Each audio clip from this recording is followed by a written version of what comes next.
Welcome, everyone, to another of our Thursdays New Teaching shows. I am joined today by the usual suspects and crew. I want to bring Laura here real quick to talk about Combined Therapies UK tour that will be going on in York. Laura, welcome to the show. How are you doing? Hi guys. Yeah, I'm doing great. Hi everyone. Yeah, we're really excited about going back to York again. So we had a week in York, over a week in York in July with some very successful days we had there with our combined therapies. We've recently done a few people in Brighton. That's been absolutely brilliant. If you haven't read it, please read our posts on Facebook. There's also YouTube and Rumble, where we're putting out everything about combined therapies. Everybody should have received an email if you're signed up to andrewbartzis.com. It will tell you all about what we do.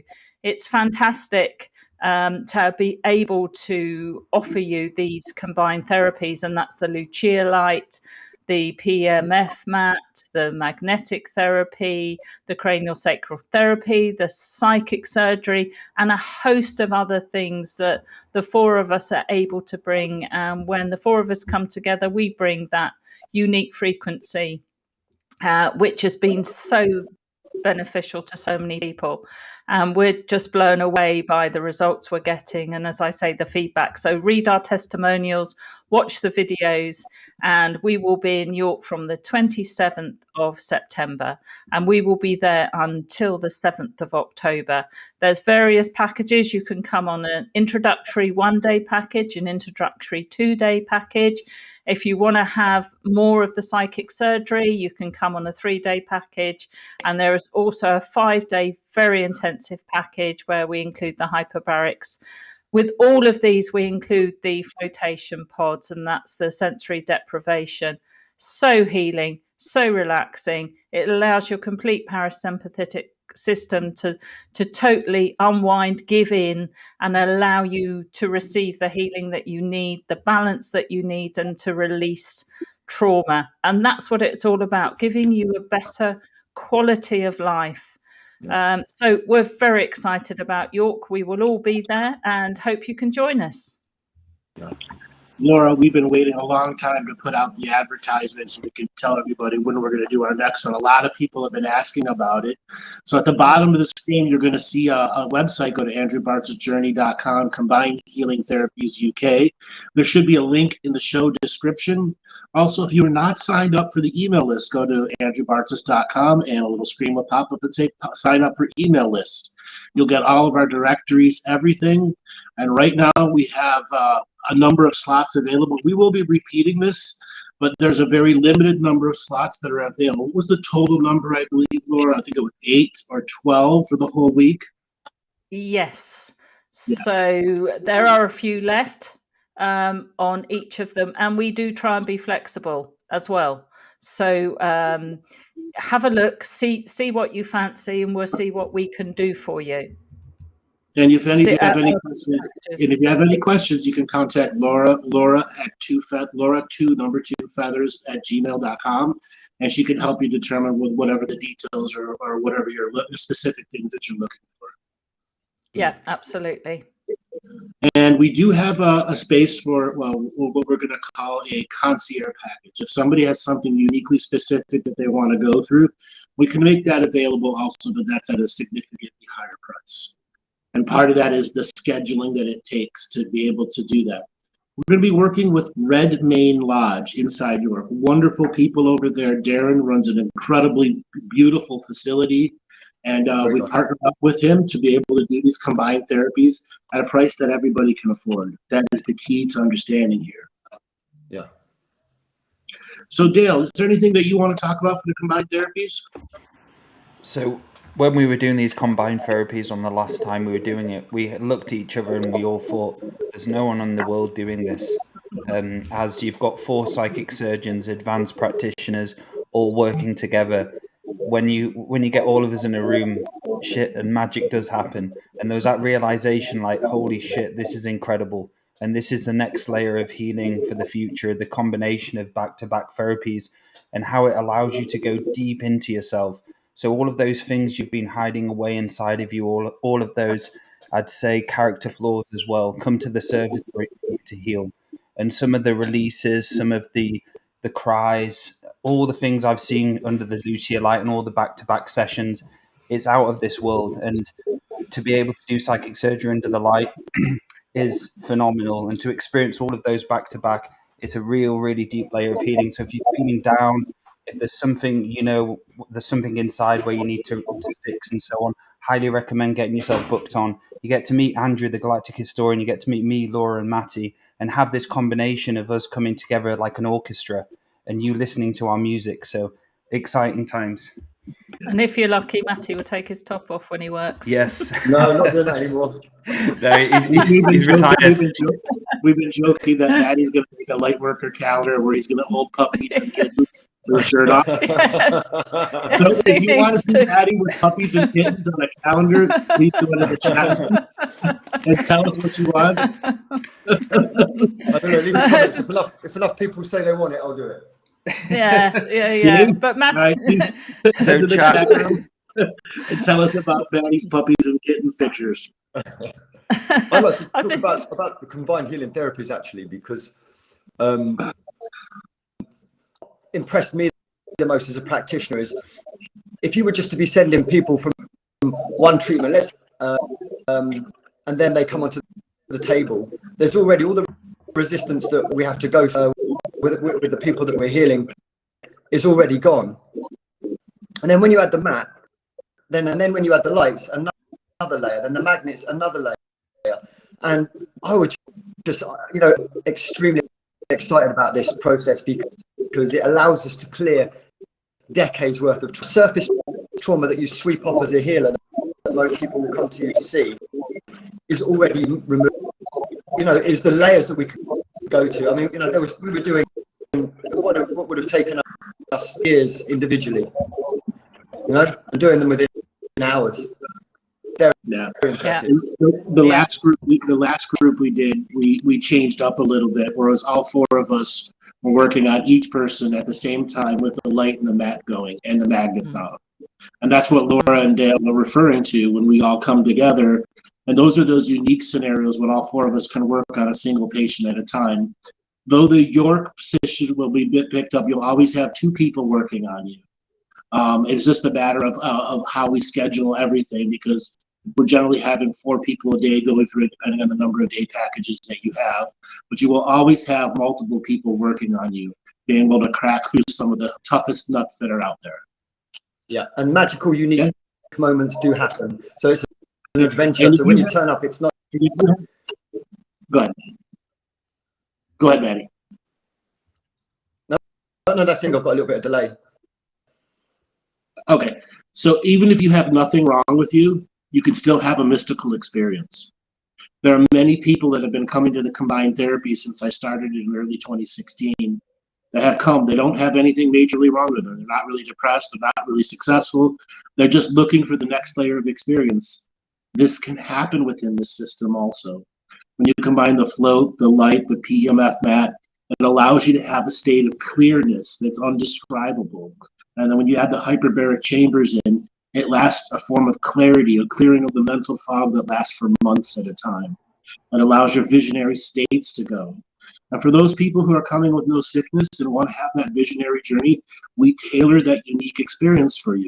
We use a form of contract revocations and guided meditations while you're on the light that will take you to multiple places and worlds. And you'll have your own chance for your own internal validation of discovering how the mystical can affect you. What do you call and then it, we Andrew? had somebody. Sorry, Dale. Sorry, Laura. The no drug mystical experience. Yep. And then we had somebody like Andy. Go ahead, Laura. We had Andy with multiple sclerosis and the difference that it's made to him. And it's a journey that he wants to continue now because he found it absolutely amazing. When you read his testimonial, he had an incredible experience. And it's so gratifying and to be able to help people like this. It's not like, oh, we'll cure you, we're the healers. It's not. You come as a co-creation. You come open-minded, unlimited point of view, be ready to accept the healing, accept what we're bringing to you, accept this co-creation with you, and get some absolutely amazing results. Wonderful. With that, we're going to start our show now. Today, we're talking the spirituality of politics and the politics of spirituality. We're not talking about specific politics, the energy of politics, how it affects an environment, how it infects an environment, how certain belief systems and unique political systems destroy magical systems. So with that being said, I want to pose a question to everybody here, but we're going to go around our little round table here. When it comes to family-based politics, what does it do to the environment with your own personal experience being spiritual people? Dale, we'll start with you. I'd say there's some sort of limitation there already when you get into politics, because are you talking about the politics we see on the TV, Andrew? Is that the question related to family? The spiritual politics. And how it affects the household. Yeah. So I'd say it's a form of limitation, and just the feeling of politics doesn't feel good to me. Obviously, we have to go into politics at time. There is a lot of it going on the TV, but for me, I'd say it's a limitation on a family, and it changes the family because they always feel like they're controlled in a way. There's like an underlying control going on where there's some sort of narrative happening, and they have to live by that narrative. And there's always some chain to that kind of like infrastructure. That's how I see it. It's just a form of limitation and a form of control. But what does it do to the energy of a conversation? I'd say it completely flips a frequency. As soon as you mention politics to a family setting, it either someone starts arguing, someone gets really pissed off, someone wants to give you their point of view without you listening to you. I do not go into politics with family members anymore because it's like dropping a bomb. As soon as you start bringing up politics and someone's got another opinion, the next person's got another opinion, all of a sudden everyone starts arguing. And so I experienced it 3 years ago. I remember we started talking about it. Then someone turned around at me because I was explaining how I felt and like, that's not right. No, that's not right. And I'm like, whoa, this is going the wrong way here. I'm not trying to prove everyone wrong. Let's take that snapshot of what you just described and look at the unseen world. Is that person attacking you energetically? Yes, looking for a fight. Yes. They're looking for a fight. Okay. Let's keep that snapshot and bring it to Laura. The energy of conversations. Let's say you're in a normal, wonderful conversation talking about art and life, and all of a sudden somebody brings up Boris Johnson and his hair and the politics. What does that do to the energy of your conversation? It weaponizes it. So it brings a much more agendaed and can also be slightly aggressive tone to it as well. The I'm right. And it's taking a stance of division. And it's not heart-based, it's all head-based. Ego. And it's all head-based on the global narrative and, what they want you to believe. So people get this heart disconnection as well and start running on all these programs, all the agenda-based programs. How much of ego is behind a person that wants to drive their political point to the dead horse? Oh, yeah. A lot of ego is driving that, isn't it? Because the need to be right and the fact they're aligning themselves and they want to align themselves with something they seem to be right, which is also, they don't realize how much they're giving their power away and taking away their own sovereignty and giving their power and energy in the unseen world to that particular group of beliefs. How many people in the chat room have been forced into a political conversation, and after they're said and done, you go home, you feel dirty? Mm-hmm. It's because their energy penetrated your field, and your field wasn't strong enough to resist their projections that my way is the only way. And that's the zealot who's enforcing their energy like a spear to penetrate your system. So, Maty, hold on, I want to bring Maty in here a second to talk about energetic attacks from this political perspective, not from a ghost or a demon. Yeah. So it is in a person, you know, we're not zealots, but we always have an element of our moral code. We understand how to speak to people, how not to speak to people. We understand it. We also understand the levels of awareness that other people are at. So with family members, people who might not be spiritual, we can still engage in an element of, now as soon as somebody, and that in itself is pretty unlimited. It's not completely, not hugely limited. It just depends on the receptivity of the other party. Politics, then you bring the global narrative, as Laura said, slap bang into the middle. And this subject matter isn't wisdom learned. It's information. People that learn information think that they have the information that's going to win the argument. And politics itself is one side arguing and shouting against another side to see who's right and who's wrong. Exactly what it brings in. It's almost like the narrative just comes slap bang into the middle of your sacred moment and just it. For me, I have had to learn to maintain my character, not to say, do you know what, man, that stuff really doesn't concern me, and just come back to the previous, if possible. So all too often, the political conversations that are forced into an environment make you have to respond to your political views. And one of the common ones, which I proposed for a long time, is I don't vote. My vote is lost in this corrupt system. And my choice to not vote is my saying to the system, I cannot work with you in any way, shape, or form.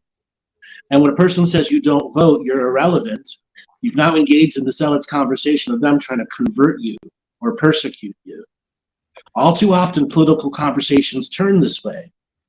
What are some ways to defend your energy against this pointed, persecutive energy? Because you say, I choose not to vote because you forced me into giving an answer. Or how do you answer without answering? Thus, It's trying difficult. to get out of the forced combat that's there. Sometimes you can bring in humor, but it can be quite difficult to go from that sort of energy straight into making a joke of it and to be able to carry it off, because that person is still full steam ahead on their I'm right agenda. And sometimes it's hard to crack that particular energy that's coming at you. You just have to offer no argument. I mean, that's the most counter argument, and that's the trap that they're looking for. It could be so simple to get into that trap, but just don't offer that. I think saying exactly what we're talking about, I don't like to get into politics because all it turns into is an argument, so I'm just getting out here now. I think that's the best way of saying it, because you're just telling them the fucking truth. Like, you don't want to, because people change, and I don't want to deal with that shit. I'm out. Peace. Oftentimes they don't let you do that, though. Yes, that's true. Yeah. So I'm referring to that. Everybody's been stuck and will be stuck with Christmas dinners, etc., coming up. And the whole point of bringing this type of show up, it's not about individual politics.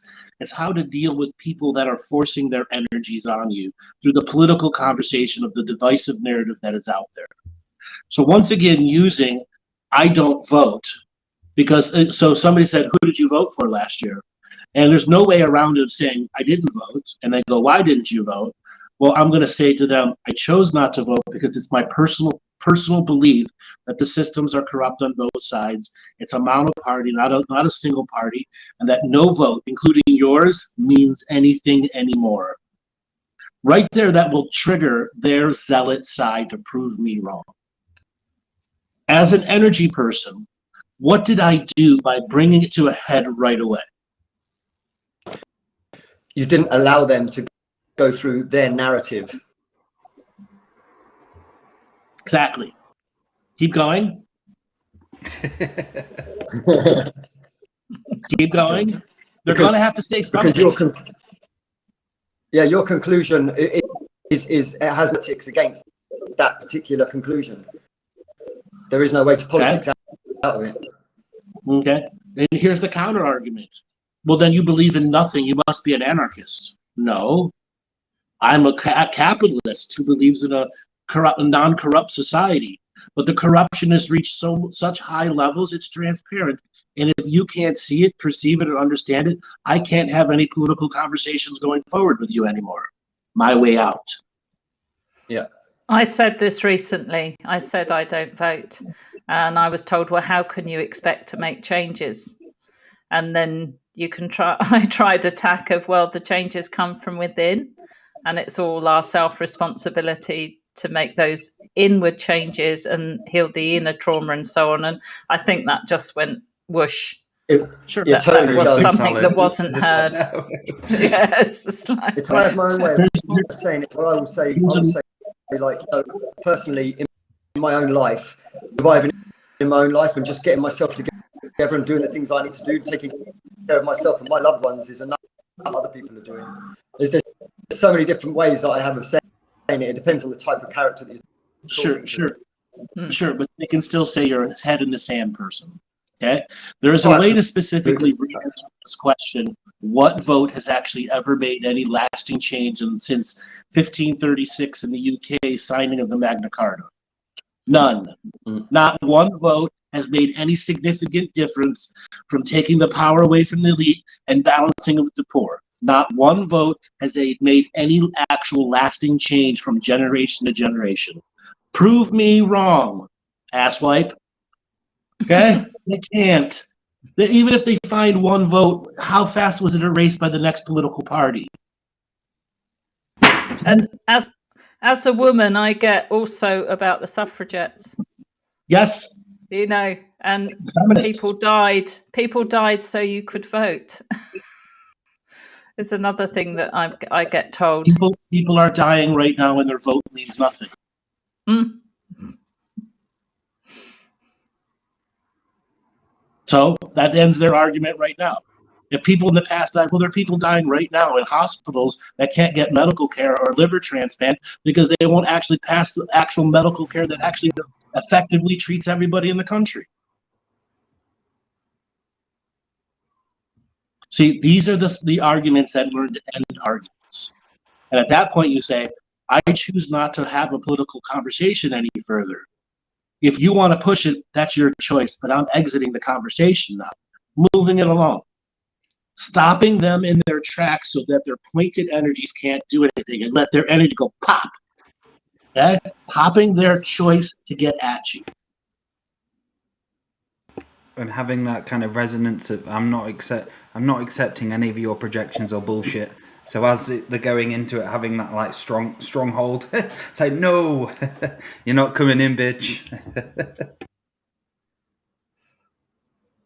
But if you can use humor and you can make a joke of something in a light way, it can instantly diffuse that energy, or it can start to diffuse that energy. But I think that's quite a tough one. One of the difficult ways is like my father. He automatically saying political view as he does. So he speaks about his politics as it's a matter of fact. Quite risky politics as well. Very awkward to listen to. Right. So your dad is a great example of people have political derangements and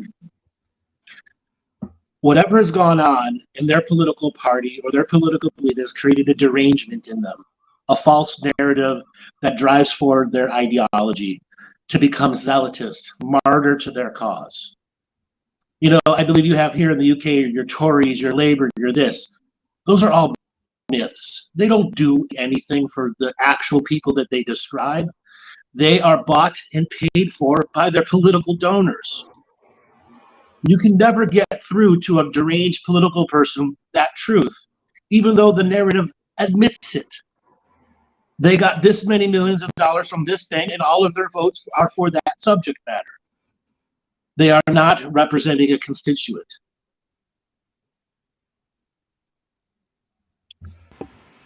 then you get those people who are so lost into it even more, where they know everything about politics and they literally will just start spewing out all of this shit all the time, and because that's all they focus on is the politics. Who's this? What's new? What news is new? So sometimes you find those people, and it's a rarity. But when you find them, you're like, "Holy fuck! How do you know this shit?"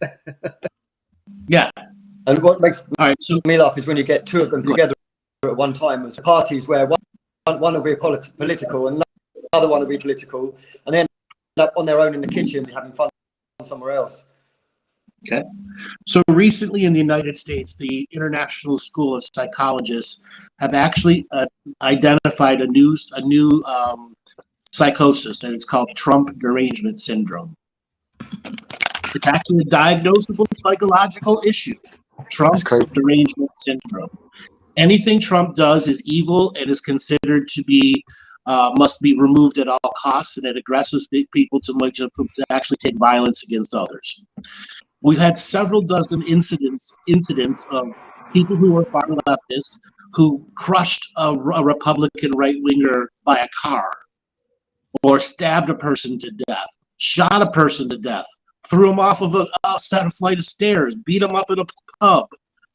This has been political violence has been going on for a long time, but it's always been the right that does the supposed violence in the history, and it's now flipped.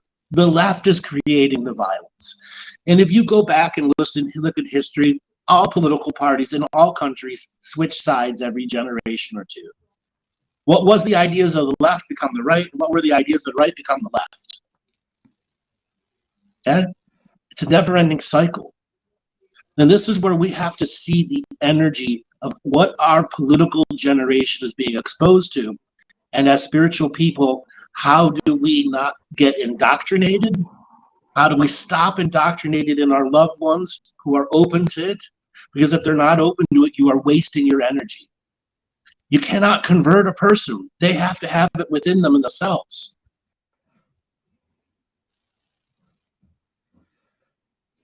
So we have a very aggressive political season coming up in the United States.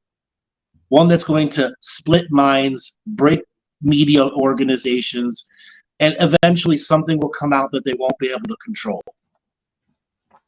Okay? Multiple subject matters. I don't want to do any specific one because this show is not about specific politics. It's the energy of politics. So what's going to be coming up is a divisive form of politics about Trump and the removal of Trump from the Republican Party. And the only way that can happen is if the political elite who slum the Republican parties put the money to do that. That means the constitutional republic that is the United States has now weaponized the Department of Justice to go after political rivals. Never in the course of the history of the United States has that been done. That is done in banana republics, where there is no opposition. And it's openly being done now. That divisiveness is going to make the Trump derangement syndrome people and the other side, because there's a derangement syndrome for the other side too, that all believe too much, the DEI, this, that whatsoever. Okay, all of them are going to become extremists. And what happens when extremists dominate the media?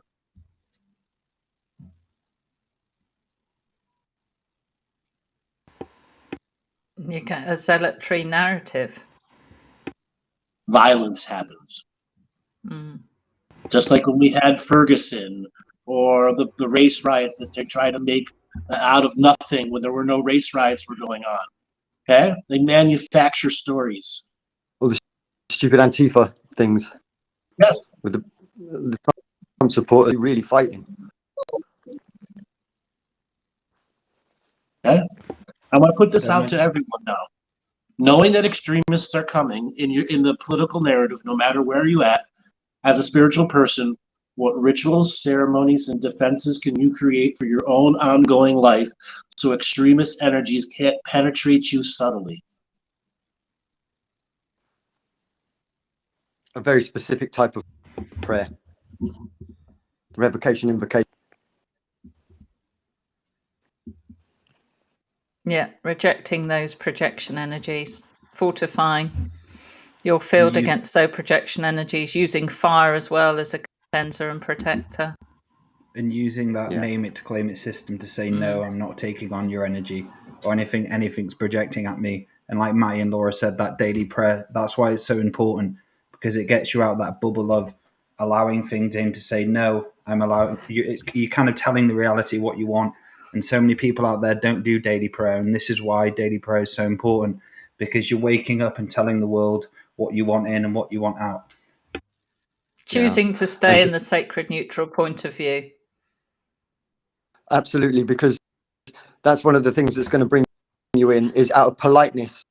If people try to, or if you're in work, let's say you're in the smoking area in work, or you're just doing it for the sake of inclusion, you're still allowing, it's really standing your point, standing your ground, and making sure that you're not brought into that competitive.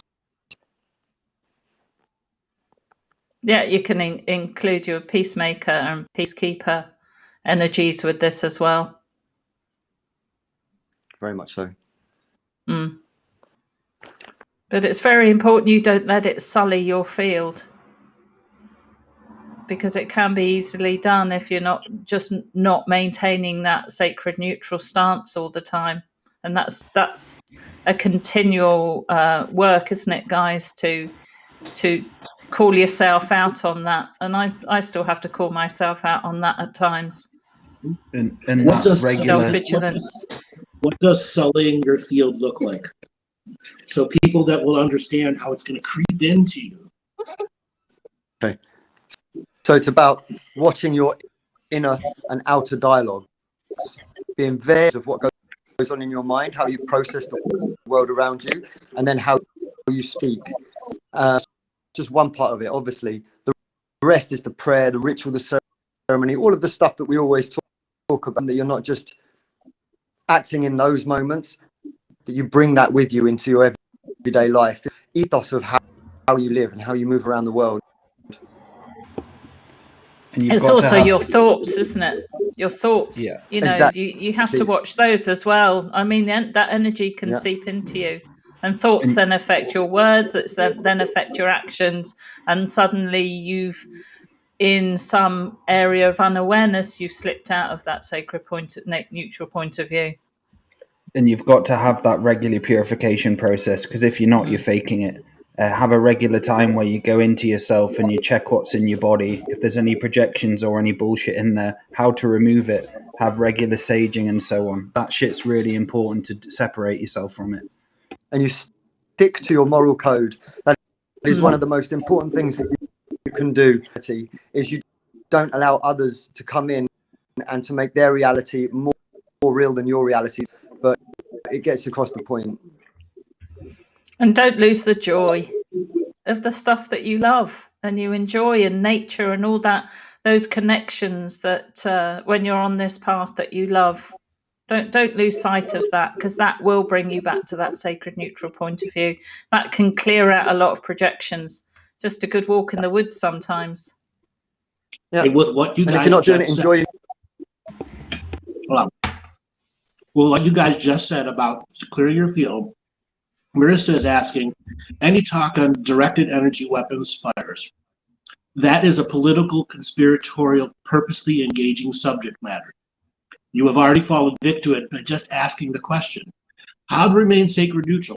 Stop talking about it. Stop reading about it. There's nothing you can do to stop a directed energy weapon from hitting anywhere or doing anything with it. So why is it such a politically charged conspiracy subject matter? Because they wanted out there to get people into the divisive conversation and join a side. As soon as you've picked a side, you have already lost. Your side should be the only side you choose. That's the neutral aspect of it, isn't it? Right. So let's pick another politically charged subject matter, chemtrails. It's like 5G. Well, every year there's a new group of people that learn about chemtrails. They still think it's going. Yeah, we chatted about this recently, didn't we, Andrew? Because in my lightworker days, I was horrified and taking photos and putting them up on Facebook, therefore adding more fear energy to the post, and rather than any sort of joy energy, until I listened to what Andrew said later on, and Andrew's always been saying. And now you're saying that a lot of the what they're doing is actually clearing the skies. But there were times I was so stuck in that these are chemtrails, look up there, and you're telling people next to you, you're telling your partner, you're telling your children, you're telling the people you live with, and you just become a pain in the neck after a while. It's like the Psyop of the Save the Children stuff, where people started seeing all this information and it started changing them. I saw this firsthand with a lot of people who came to my events. I saw people fall off into the conspiracy and Save Children movement, where they ended up getting really ill or they ended up shying away from the journey. It really fucks people up. Like there was people outside in York marching maybe 3-4 years ago, and they're all there with a sign saying "Save the Children," and he was just like, "They're not going to do fucking anything. All they're doing is wasting the time." And they, what do you call it? Conspiracy is basically called awakened movement, isn't it? People that consider themselves to be awakened because politics. Well, when you look at what conspiracy is, it pretty much is using exactly the same politics, just with different subject matter. So really, you've just gone from one subject matter to another, and and it's really false. It's a real enlightenment trap. And it always comes back to Andrew's. Sorry. With that, Marissa's asking, how do we come back to the center if we know stuff? How do you know that stuff is real? And I pose that to everyone on the panel here and everyone else out there. If you know stuff, conspiratorial stuff. And also, if you know, know it. Sorry, Maty, there's a delay. No, you go, because you've got the delay. No, you go ahead. I've forgotten what the question was now. Sorry, you're out saving the children, mate. Come stilted, yeah. So if you know stuff and you've become triggered by it or agendered, it goes back to Andrew's famous question: how is that working for you? How is that making your life any better? How is that making you a better person, a more healed person, a more balanced person? It's a really simple question, but it is so effective.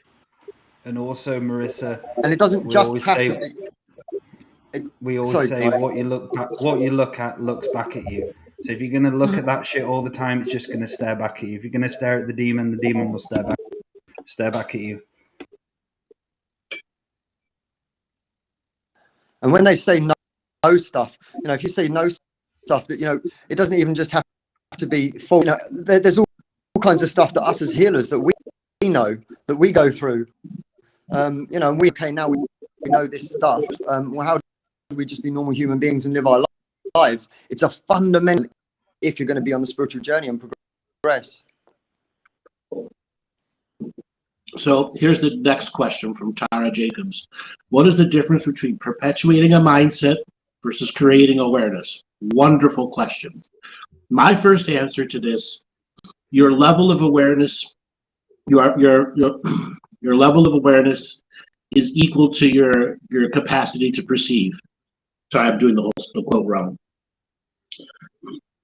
All right, so put that to the question. So what is the difference between perpetuating a mindset versus creating awareness?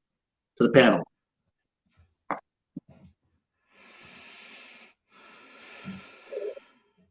Tough one, isn't it? Perpetuating a mindset, what we were just talking about, versus creating an awareness of it. It's the competition factor. It depends on also the ego. How much of what is it that you're trying to get out of it? Is it validation? Is it natural evolution? To something with an unlimited point of view, you can investigate something, and then you will come to the ultimate conclusion. Is not anything else other than that. Is just perpetuating some form of story that whether it's a personal agenda or a greater agenda, it doesn't really matter because it's taking you away from that unlimited point of view. Yeah, creating awareness is just a non-agendered neutrality, isn't it? So it's creating greater consciousness about something, whereas perpetuating a mindset is forcing something down a more agendaed route. But not getting lost into curiosity. That's important with it. So the statement is your level of awareness is equal to your level of responsibility, and your level of responsibility is equal to your level of awareness.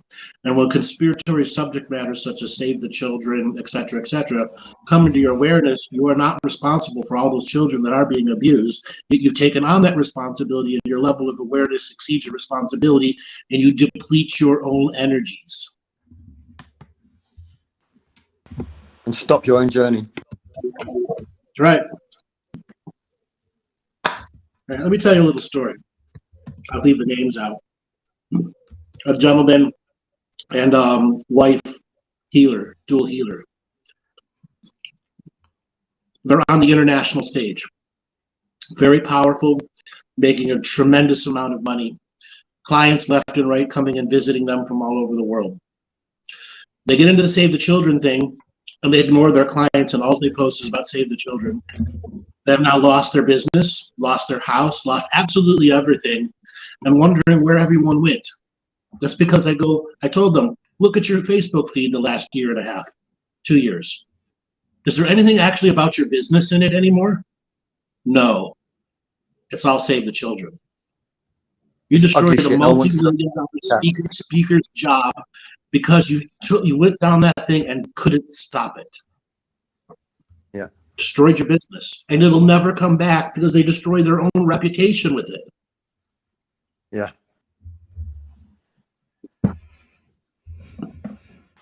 And you said that all along, haven't you, Andrew, that the moment on any form of business, it doesn't matter what politics it is, you've ruined that business. That's right. It's like the raw food stuff as well. When you see someone posting about it all the time, just about that, it's just like unfollow. Why do you unfollow, Dill? Just because for me, when I look down my feed, it doesn't feel right. Like some of the stuff what people post don't feel right. If it's about Save the Children, it's just them being zealots, and there's not actually information there what's going to help me in any way. And that's what a lot of people lack, I'd say, in practitioners out there when they do the social media post, is how can you give a post out there where it's not going one side to one side, where it's coming from a place of real nice awareness, a place of love, but still allowing some sort of healing instead of this is my narrative, you've got to believe it. And that's what I see as I go down. Please, you have to believe my shit projecting onto me. I'm like, nope. Yep. Unfollow. Then you get the love and lighters who are going on about the love and light all the time, trying to throw that narrative at you. So for me, it's about the energy of them trying to push on you their shit. And it's like, no. Force you into a perspective. And some of that as well is also quite violent. There's some subject matter that's not, but things like Save the Children and some of that stuff, it's done in a way that's just dense information into your face. That's why I remove them, because I don't appreciate that process. Oh, fuck. Wish I'd never seen that. You can't, there's shit you can't unsee. Okay? And when somebody does shock advertising like that, that's an attack on your soul, whether you realize it or not. It's an attack on your soul. It's certainly not healing, is it? And it's certainly not spreading any joy or making people feel better about things or good about themselves. Or expanding their consciousness. Mm. Or teaching them about love. Mm. It's just more things put them in a negative frame of mind. Yeah. Mm. It makes you feel Makes you feel helpless. Mm. Yeah. It's disempowering. Right. Disempowering, not empowering. Mm. Or the worst one is, I think I told this story about 8 months ago, actually, on this show. Was as I was walking into York, there was a lady and she was showing us a pig getting slaughtered on like a little video camera, and she had it on a chest. this video just playing of these pigs getting slaughtered, and she's walking up to me, and I was like, I'd literally like, fuck off. I was like, no. And that's what they're doing. They're trying to shock the shit out of you. Look at these pigs, animals getting killed. It's wrong. And they're just throwing that shit on you. And it feels, it feels really nasty when they're around you. Have you noticed how that elicits a violent response from people around? Whereas people that see that and they understand it, and then at least somebody, and every time you see that, at least somebody's going to start eating meat at them, or it happens every time.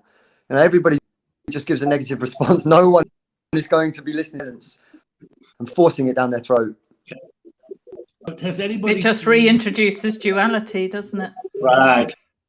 Has anybody seen the tribal police vehicle crush ram through the climate change activists on a highway?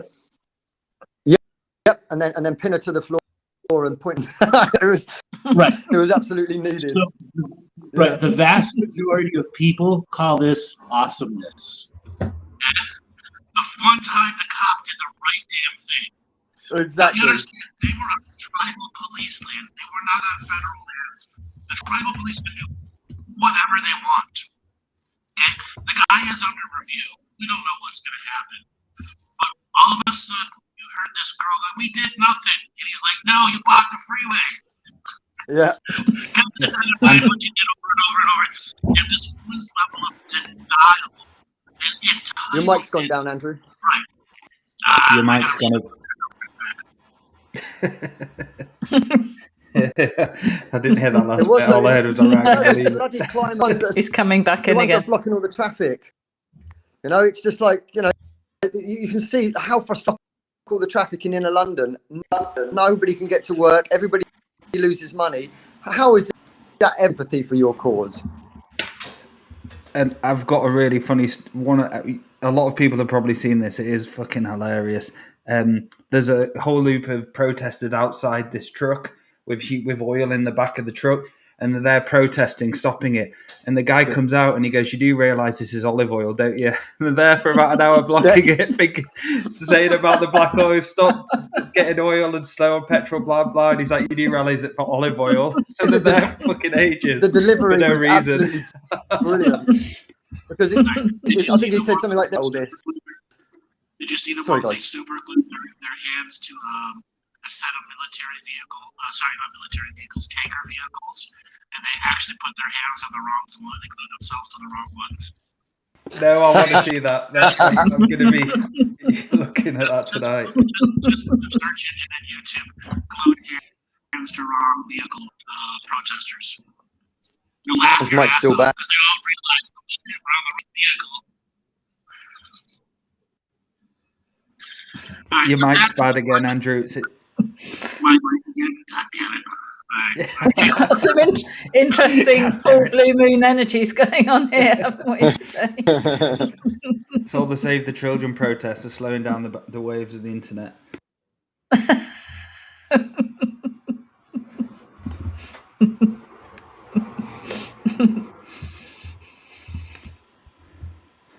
And that's it. It is just about how, even for those listening who are in business, it's about how you can market yourself in the right way where it's not pushing on people at all. And I think that's where we have to get to, is not pushing our own shit on other people. And we all have those zealot parts of us, especially the light worker program I had when I was a light worker. It was always trying to tell someone they were wrong, or trying to push a narrative about love and light and shit, where I had to just stop myself. I just had to tell myself to just shut up. When you try and push spirituality on someone who's not spiritual, it creates karma. It really does. Or if you try and help someone who's not spiritual, I've had this with my mum, where I've given her too much of my time and focus and energy of trying to help her, and it all fucking spewed back in my face, and it turned into karma and inner work for me to do. So it's about how to just turn it off and not engage with that shit. Because if you really look at it, Dale, because I've done exactly the same thing, it's more about ego in the depth of it. It's more about wanting to be right, and that ego's running the show, rather than allowing somebody to gain their consciousness and awareness in their own time.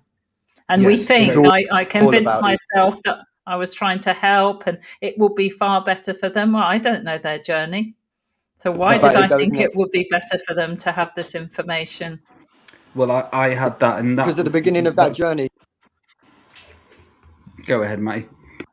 I said because at the beginning of their journey and at the beginning of our journey, the ego still hasn't been touched. It's not dented. Our awareness wants to awaken to new ideas, to new points of view, but yet the ego's still there in spirituality, doesn't it? And it's something that everybody has to go through. You have to go. You can't just skip straight away, miss that point. But some people just get lost there and they get stopped there because it feels so, isn't it? That's it. And I've got a story which connects all to this. I remember when a few years ago when my father was diagnosed with brain tumor. I've spoken about this on one of the Talking Sick shows. There was a time where I really wanted to help him in healing through cannabis and all sorts of shit like that, hyperbarics and blah, blah, blah. And it got to the point where I had a full ego death, where I remember I had a session with Andrew and he goes, look, he doesn't want the healer. He doesn't want you to try and save him. He just wants you to be his son. That's all he wants. And I had such a fucking death within myself, that my ego and all of this shit. Like, it was a day of processing, like, holy fuck, this hurts. Then the next day I just had to be myself. And that his death and all of that, I believe there's teachings in death, teaching when people are dying. And that for me was one of the biggest teachers ever. Bless him. All right, is my mic doing good now, or is it screwed up? Oh, yes, that's better. Yes. Yeah, you've got some spunk in your voice now. So I remember telling you that you want your son. He wants to watch a football game with you. He doesn't care about any of that other stuff. Okay? Yes. Now, I want to bring up the climate change activists again, blocking freeways and roads. You're going to be seeing an increasing amount of this topped off by road rage. Okay? When road rage meets politics, what happens next? Wonderful TikToks. Wonderful TikToks. Well, yes. Bloody deaths. Bloody deaths. Okay? But this is the environment they have tried for a long time to harvest from, to create with. Okay? So, Marissa has another question here. Okay? Need a bit of help with that. How do not be charged about medicine, which is a part of, that has lost the sacredness and lack of spiritual hygiene and lack of boundaries. With something so close, how still to let others' journey be their own on their own time? That's the whole point of spirituality, is letting people do it in their own time without you judging them or giving them information that they will judge from you. They have to take it in their own right. It has to be their own choice. Stepping on another person's journey often is what stops them from ever going down that path. And you'll be surprised the kind of subject matter that you can raise with somebody like that. Even if in potential, it doesn't have to be dense spiritual subject matter. It doesn't face facts about the dangers of certain medicines. It just has to be a softer point of view. If they do, and that might happen in time, they'll come back and ask for more. When you feed it, when you like that, you just do more damage. Right. And if a person's on a path of non-sacredness and they're using a medicine, you should be as far away from them as possible, no matter how close of a friend they were.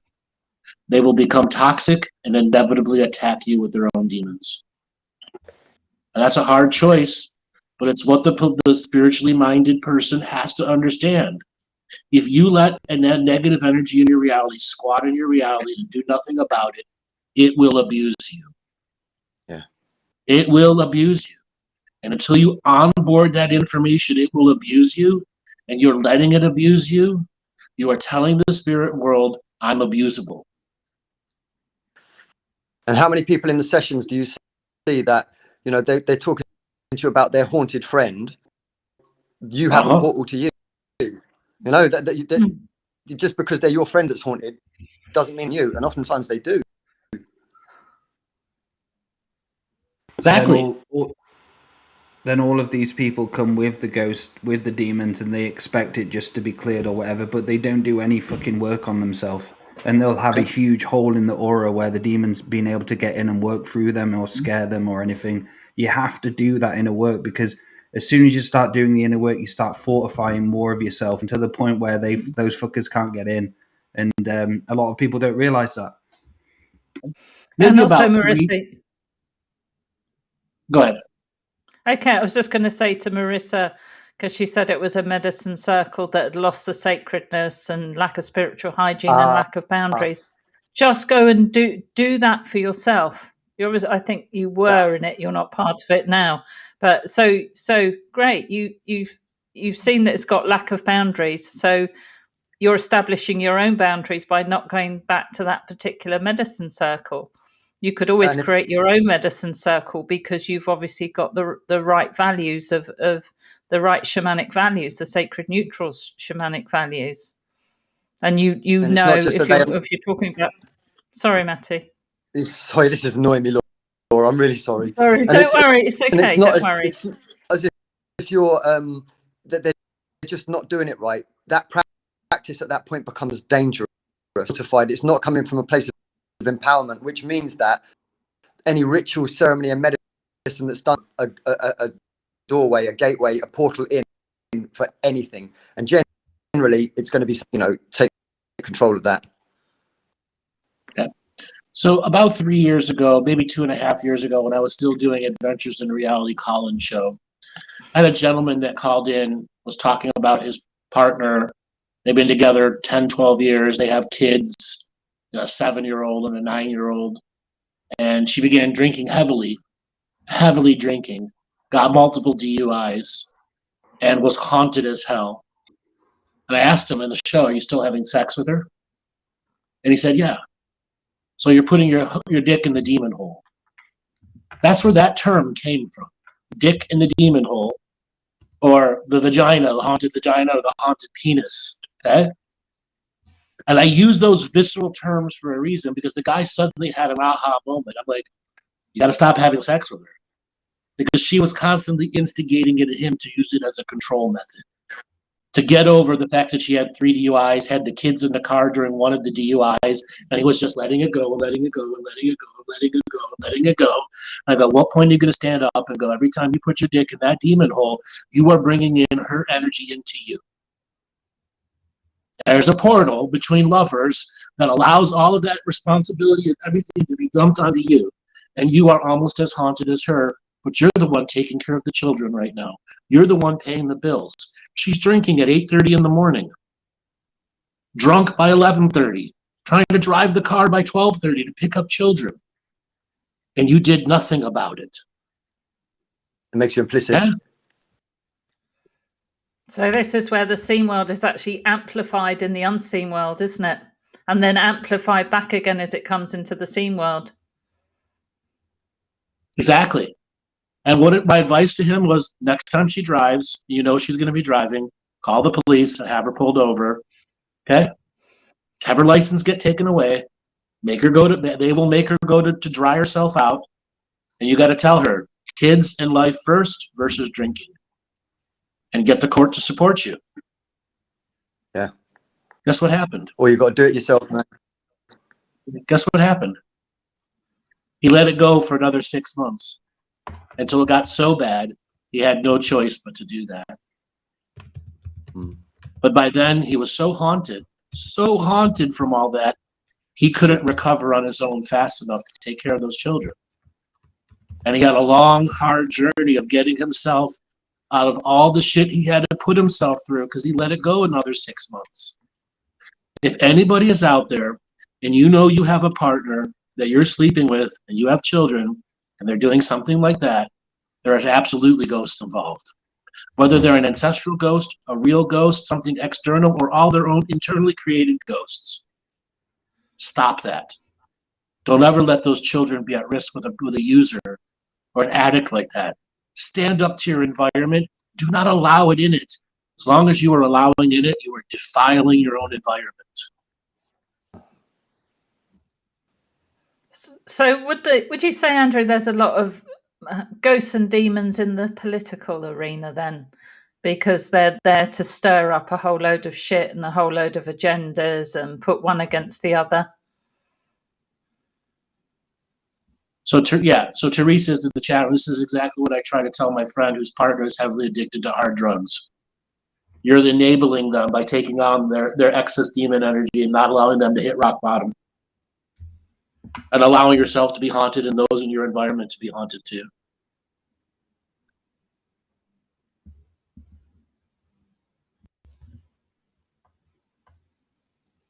So Marissa, they are not your kids. And that's why you won't do what needs to be done to fix this unsacred situation. They're not your kids. Stop identifying with your kids. That's what's stopping you from doing the right thing. Okay? That's what's stopping you from doing the right thing. What's the land telling you? Not your political, personal beliefs about them.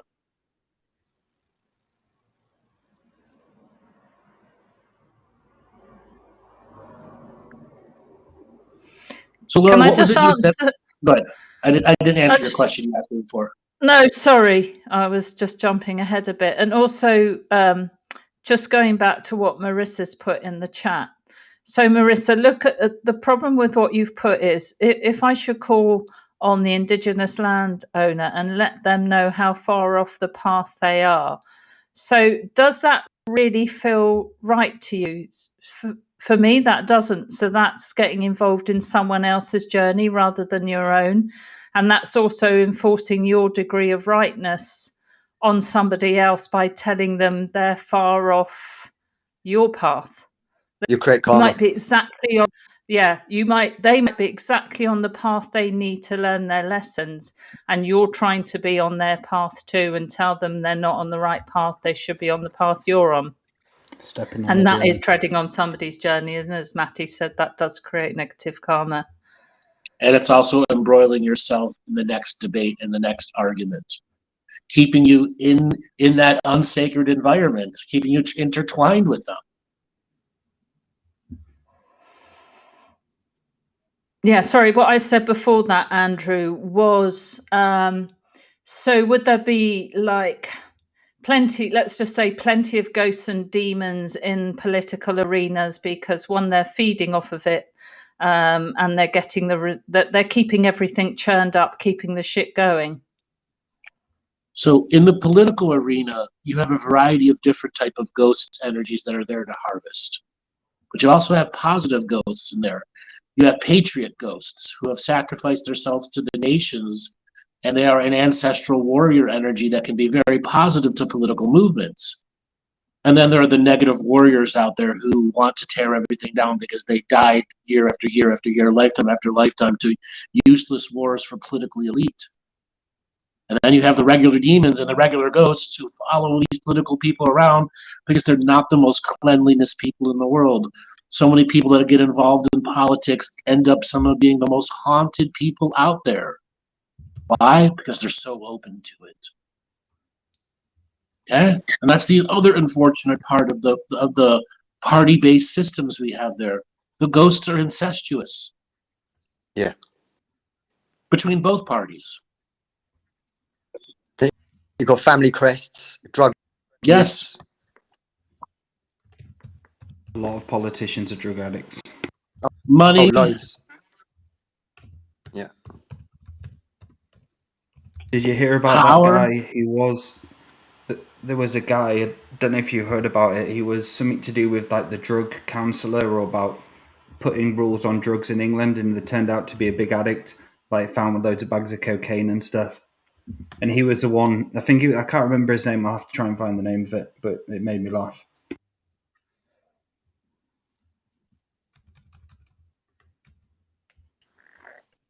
So because we're Just like when talking you look- about the energy of politics and the politics of spirituality, I'm going to bring up the next subject matter coming up. Now, if you're not in the United States, you may not see this conversation in the same light that I'm trying to put in. No matter who you are or where you are, the next American presidential election will absolutely determine in what direction the awakening goes. And I'm not a pro-Trumper. I'm not a pro-Biden. I'm an anti-corruption. And we live in the world of absolute corruption. It's never been this corrupt in the last 6 centuries. Organized corruption from the highest to the lowest level. In this next election, you're going to see them throwing everything plus the kitchen sink at the global narrative to confuse everybody of the truth. And everyone's individual responsibility between now and that next election and whatever it is that they try to do is don't fall for it. Don't pick a side. Pick you first. Pick natural living first. They're going to do whatever they can do to draw you in. Pictures of UFOs, baby raping lizard wizards, whatever it is, whatever conspiracy they're going to do, crash the economy, whatever you can do to pay attention to it and not the moon, the earth, the passing of the season, the movements of the stars, the greatness of the sky nations, or the medicines of the whales. Take time away from politics. Let it run its course. And so many people look to the narrative for validation of the awakening. They say, until I see it in the narrative, it's not real. Well, the awakening is very real, and it's very, but it requires you to go within yourself. It requires you to be on that positively. Politics will not get you there. Right. You will not find your awakening in any of the political drama. All real Best piece of mystical wisdom you can experiences onboard right now. You will not find your awakening in the political arenas. It doesn't exist there. And really, how much joy is there in those arenas anyway? Deep, For heartfelt some people, joy. it's the greatest joy in the world because it's an ego joy. Not I a win, deep you heart lose. space joy. Right. Yeah, Politics has no room joy. politics has no room for heart space.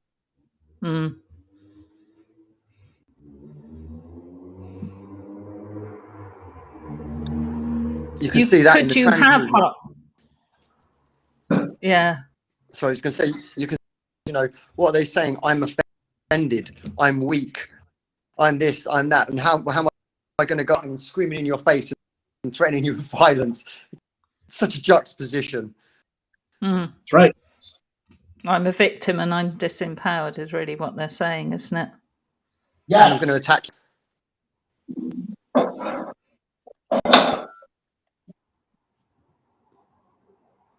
Go on, Maty. No, I was finished. Okay. It's difficult to tell with the time delay with you. Could there be heart space politics, Andrew? No. Okay. Now ask why. Because, I was going to answer the question. Why? Because politics is politics compromising your moral code and moral authority, and heart space can't do that. The other side has to have equal heart space. And unless all sides are using heart space, the political environment is you negotiate away your own sovereign authority to justify the other side, whatever it is that they want. The political elite don't want the poor to have cheap food. That's not heart space, is it? No. They don't want us to have medical coverage for free. They want to charge us thousands of dollars for a single pill that can save our lives, or stretch us out on cancer medicines that make us worse so they can make more money off the insurance companies. How's that heart space? How is passing any bill that is going to be corrupted, its very nature of the bill, heart space? How does a judge send somebody to death through heart space? How does a judge sentence a 12-year-old kid to 5 years in youth prison for theft? How does a sheriff take away children from a mother that does it at heart space? That's not heart space, is it? No, it's the opposite. So there's no moral compass, and it continues the divide and conquer policy as well, doesn't it? Yep. It's revenge, vengeance. Exactly. Justice and judgment. Why is justice blind? So it can equal out all the retribution on the good and the bad. Why does the good need retribution? Because the bad won't survive. And the justice needs the bad to survive as much as the good. And that's a fucked up way to live. Yeah. Okay? Yeah. It's perpetuating. But that's what what if the suits mother their is, agenda. what if the mother is possessed? Hold on, let's answer this question. So let's say a sheriff comes in who doesn't believe in possession and sees a possessed woman with her head going on, and they take the children away. What about that? Yeah. Could have been Who's that prevented. sheriff battling for? The mother or the child? There's absolutely ancestral karma between that sheriff and that child. Until politics, policing, and policy can take on board the nature of ancestral karma and make it a part of the investigatory process, we will not have hard space governments or hard space policy and policing. Yeah. Yeah. Can you imagine if every officer were trained in ancestral balancing and had a form of psychic wisdom, basic psychic wisdom, to understand the energies of the land and what's affecting a person to do something? Imagine if the medical community were empowered with just the most basic awareness of psychicness and saying, hey, we shouldn't put all this medicine in this person at first. Okay? Yeah. Let's figure out what's really wrong. Let's get them out of that environment, in a clean environment, and actually see if the person can recover, versus judging them as unrecoverable and medicating them to the point they can never return to who they were. Yeah. Imagine having spiritual hygiene in schools and in hospitals. If someone regularly cleaning them out. I mean, all of a sudden, there would be a whole lot of need for shamans, wouldn't there? It would be a real job. The taxing the shaman. Imagine that on job forum boards. Need a shaman now. Wanted shaman who can work at a hospital with 10,000 people a day. Must bring your own shamanic tools. Yeah, bring your own sage, motherfucker. Exactly.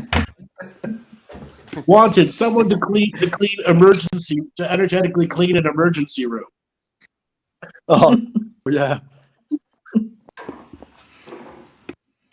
Wanted somebody to energetically cleanse the mental institutions. Dehaunt them. Dehaunt them. Imagine that job. God, you couldn't pay me enough for that shit. Holy fuck. Yeah, but you could teach people how to do it in mass. Yeah, that would be the better one, yeah. Yeah.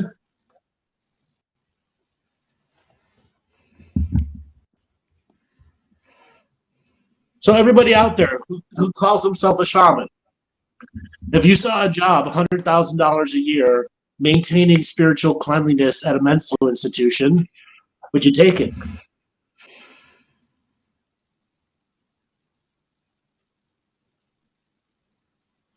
It's a really good question. No one's saying yes.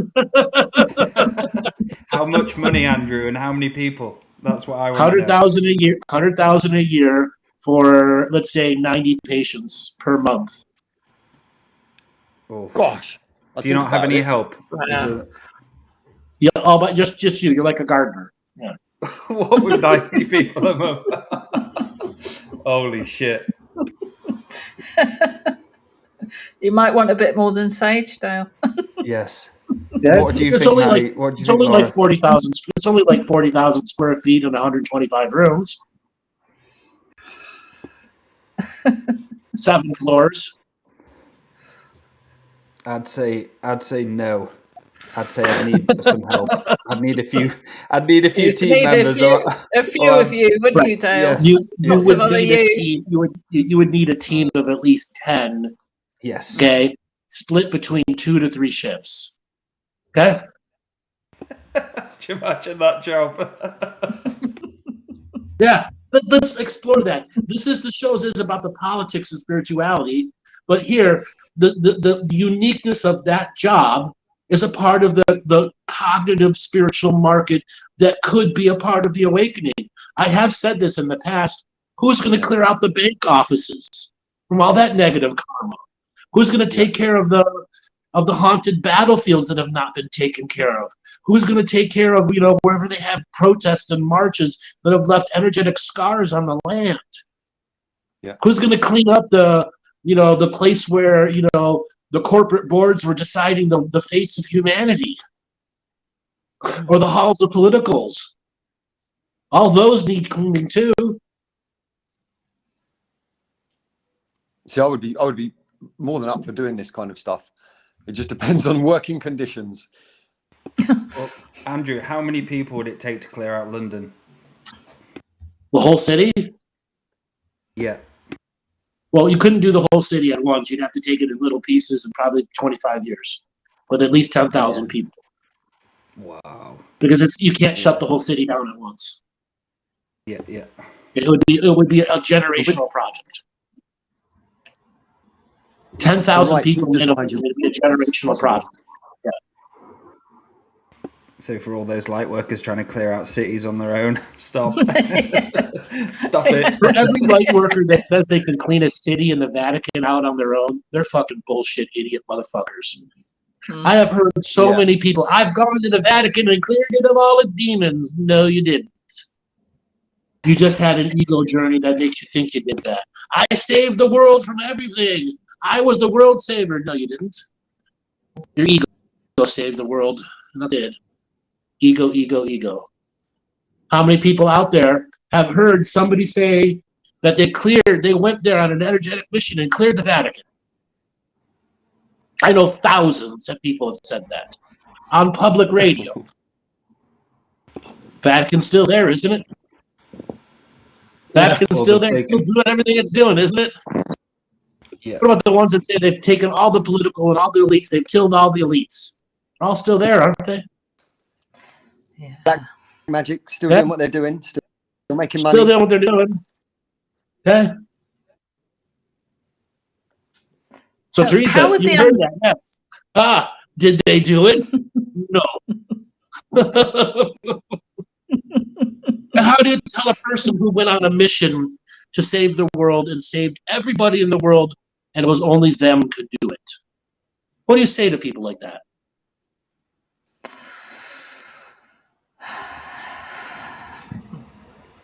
That they really need to look within because there's some character flaw really fucked up within them. Yeah, ego running it. I get more confrontational. Symmetry. I kind of say, I already know what kind of person I'm dealing with, and generally I'll just say to them, do you know what? You couldn't catch a fucking cold. You haven't got anything behind you that's powerful enough to do anything like that. And I just give that to them straight. You don't have the strength for that.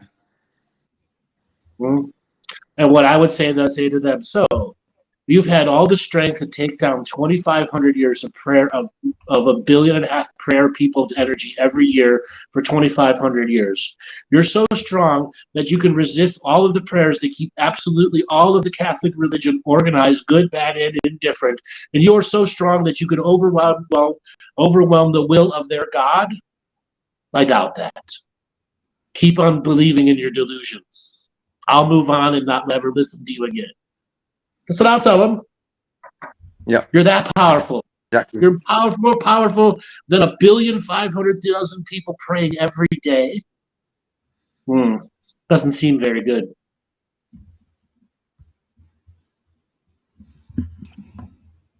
What's the backlash? That's it. For those of us that do have broad, there can quite often be a backlash.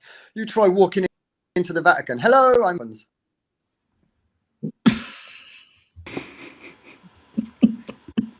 Exactly. You're not physically walk up to the into Vatican, walk in, do what you want. I had a lady I had a lady come on the psychic surgery practitioner training 2 years ago, and She said she went to Scotland and she went to a castle and a dungeon and she went to clear it out. She started to try and clear it out. Then the next, I'd say 6 weeks, she was almost suicidal, and she basically got overridden.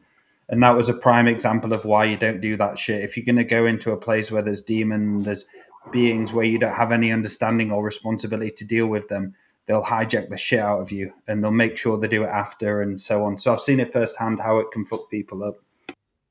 How many light They would play workers with have us. walked into a church and said they can clear it? How many light workers have walked onto a land and say, I can clear this battlefield? Yeah. Because they have the ego, supported by the light worker community, that they are there on a mission and they and only them can clear this energy.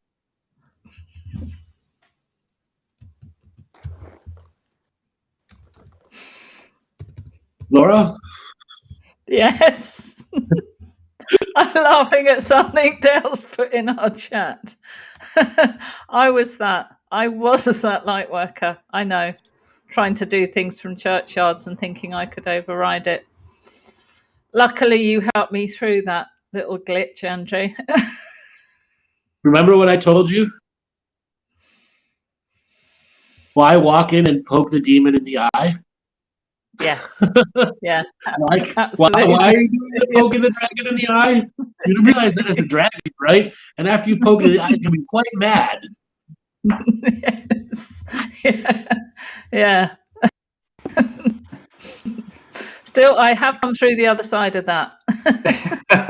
Right. At least I learned. You're recovering light work. You realize Recovering light work. Yeah. So Yeah. we're on, what step are we on, Laura? We're in 10, step 10. Step 10, recovering light worker, yeah. So, Andrew, if there were like 1,000, I don't know, however many shaman it took for a particular area, what starts then to happen in the unseen world, in the unseen negatives world? So in previous shows, I've actually described what it would take out to clear like New York City, London, Paris, D-Day battlefields. I talked about specific teams. You'll have 10,000 people on the ground, but you'll have 25,000 people protecting and healing those 10,000 ground people.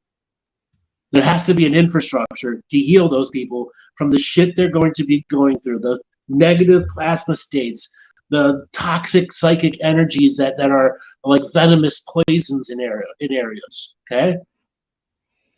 So if there's 10,000 on the ground, there's 25,000 in support reserve to make sure those 10,000 on the ground can operate every day.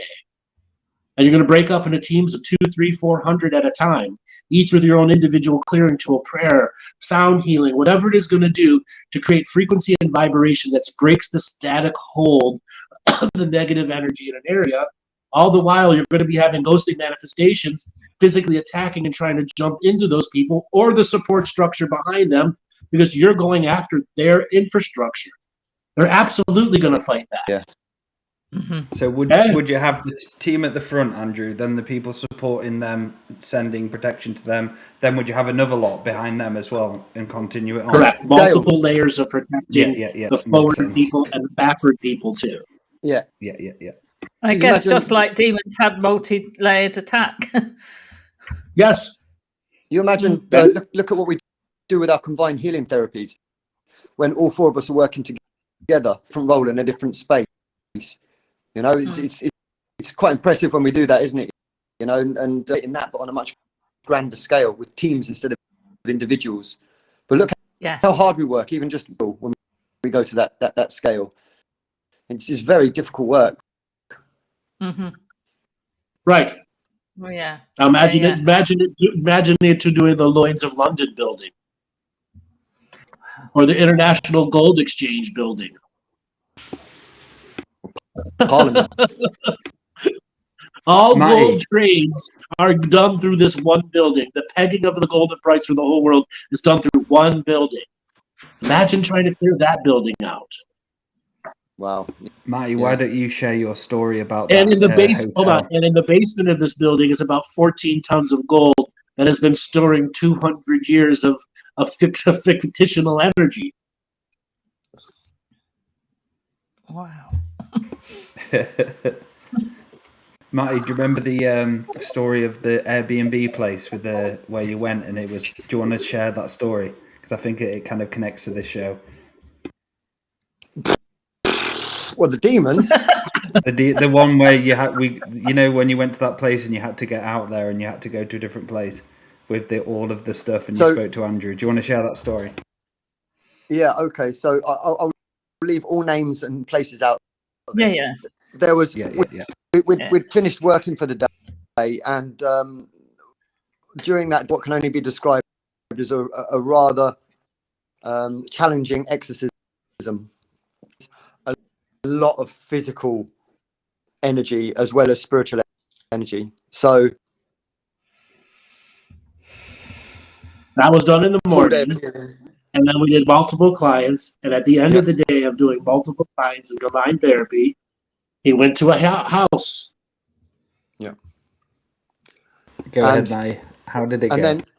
And as I sat in that house, I was, there was a negative environment there already. There was a confrontation there already, and as I looked at the mantelpiece, I could see a pyramid, and then there was 2 obelisks, and then there was a picture of a bondage scene, and then I looked on the wall, and there was all these little pegs, and these pegs had been drawn as each one was a half-naked child, and there were hundreds of them.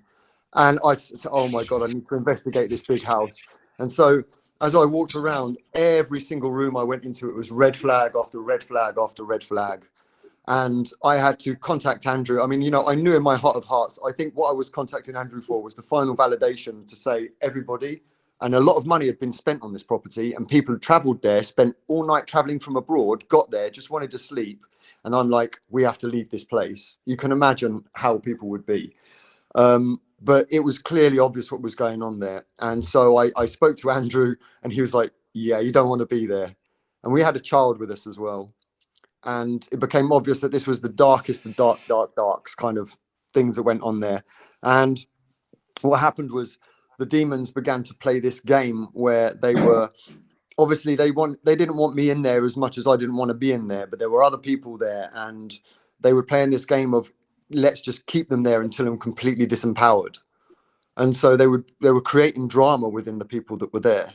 And I had just had this whole day of doing those healings, and now I'm in the demon's own home where all of these dark rituals and ceremonies are held. I mean, actual proper dark rituals and ceremonies, not just people pretending, and the darkest of dark energies.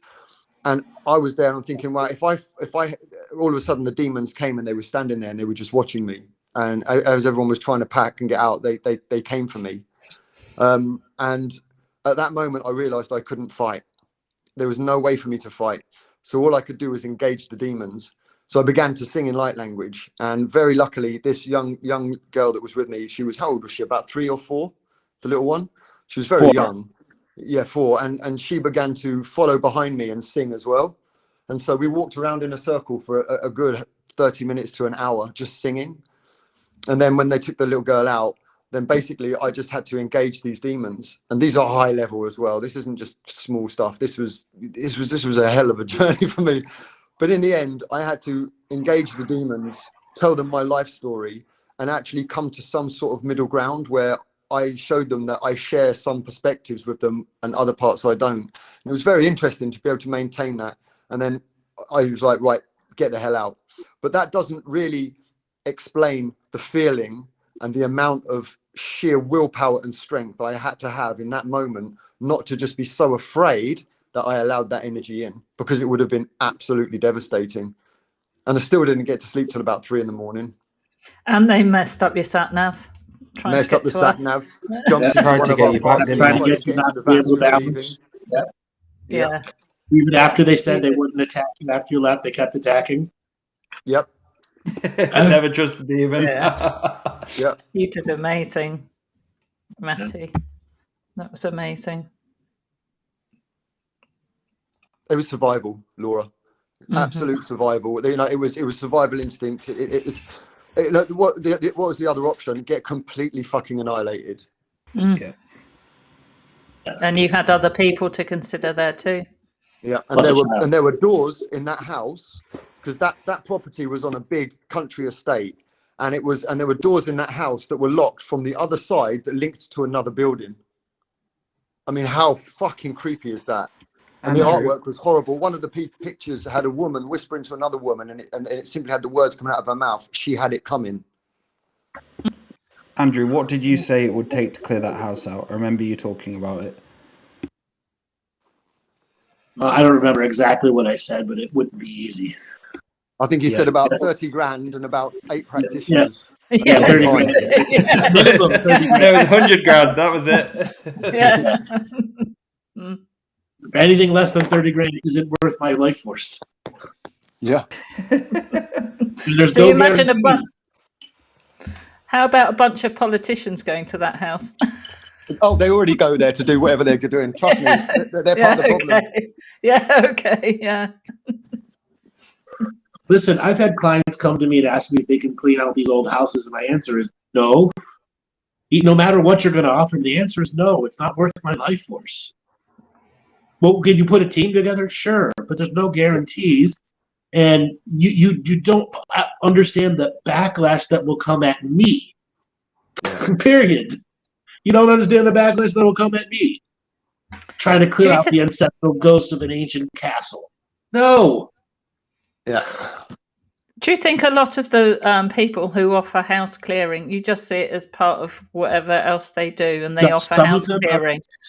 Some of them are very good. When it's 1, 2, or 3 common ghosts in there.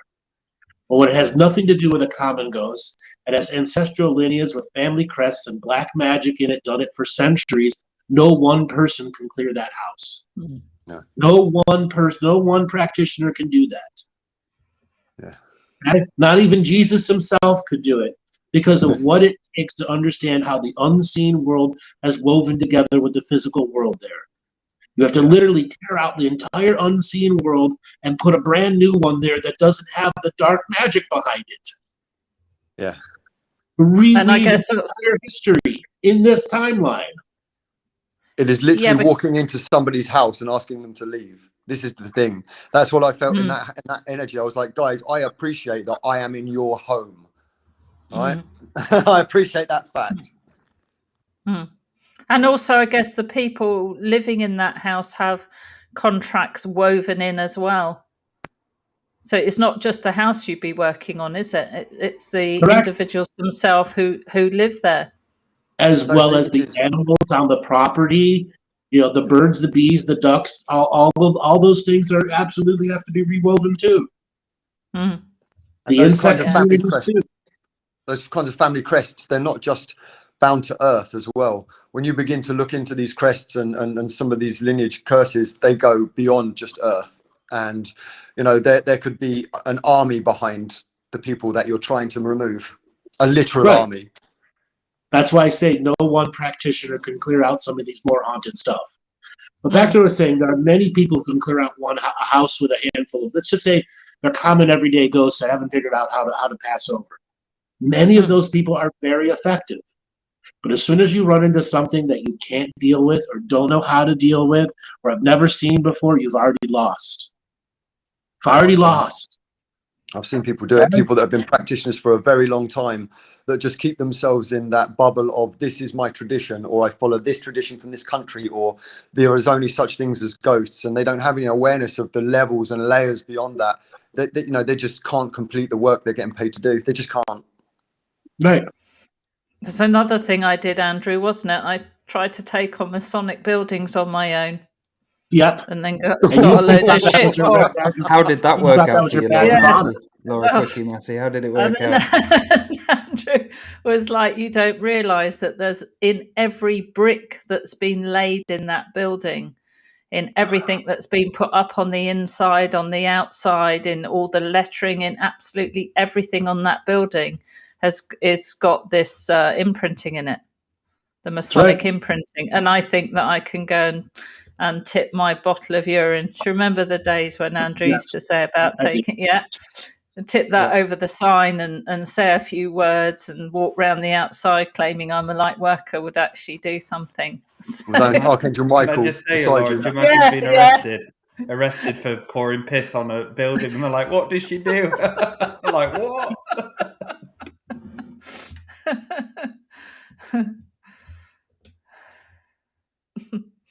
All right, guys, we're at the end of the show. Let's call it an end. So, Laura, you want to give a way for people to get a hold of you and talk about combined therapy? Yeah, if you want to know any more about our combined therapy that's coming up in York, please email me. There it is on the screen, Laura2feathers with the number 2@gmail.com. I will help you in any way I can. And if you want a concierge, in other words, a package designed for you, that is also a possibility. Dale? If you would like any soul surgery sessions, head over to daletobin.com. And thank you again for an incredible show, guys. Maty?